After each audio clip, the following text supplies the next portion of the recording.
On parle souvent des chanteuses québécoises, à juste titre, encore que, mais la créativité du côté de Montréal est aussi littéraire.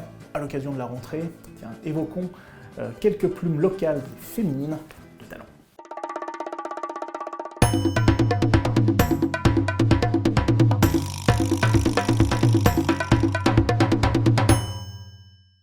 Il faut savoir faire son autocritique.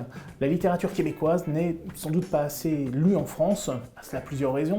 Tout d'abord, les éditeurs québécois ne sont pas toujours très bien diffusés dans l'Hexagone, et en retour, les éditeurs français, parfois, ne s'intéressent pas forcément à ce qui se passe outre-Atlantique, et c'est bien dommage. Il n'empêche que plusieurs grands prix littéraires ont salué la littérature québécoise. 2 prix féminins, s'il vous plaît. Tout d'abord pour Gabrielle Roy, et ensuite pour Anne Hébert et ses Fous de Bassan, qui ont d'ailleurs été portés à l'écran. Le prix Médicis, quant à lui, est revenu à Marie-Claire Blais, dont on parle potentiellement pour le prix Nobel de littérature, pas moins dans les prochaines années. Et évidemment, comme oublier le Goncourt, en effet en 1979, les jurés ont salué Antonine Maillet pour Pélagie la Charrette. Il faudra peut-être quand même que je lise ce concours-là. Au-delà de toutes ces distinctions, on peut aujourd'hui compter sur toute une série de romancières québécoises, aux univers très variés, et qui montrent toute la richesse de la littérature du continent, et d'ailleurs leurs ouvrages sont facilement disponibles en France.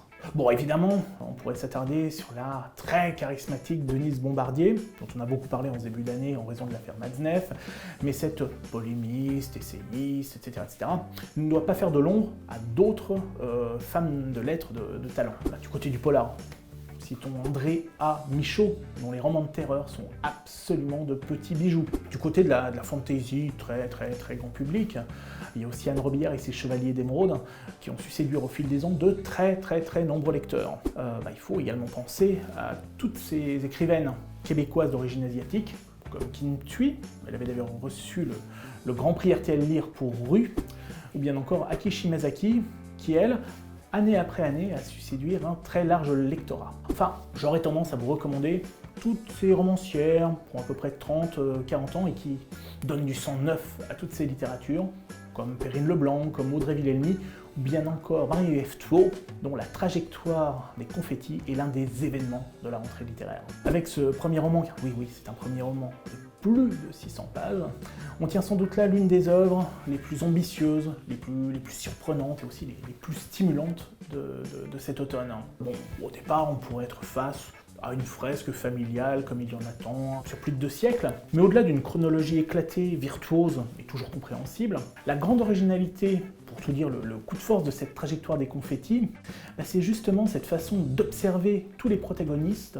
sous le joug, sous le sceau de la sexualité, et ce jusque dans ses moindres recoins, qui peut nous réserver bien des surprises. Bref, pour synthétiser, imaginez une sorte de croisement entre Cartographie des nuages, Cloud Atlas de David Mitchell, et une sorte de Michel Houellebecq féminin et féministe, et vous aurez une idée de ce qui est l'un des coups de cœur en cette rentrée de la rédaction de Lire, magazine littéraire. Tabarnak, Hosticalis, on adore ce livre!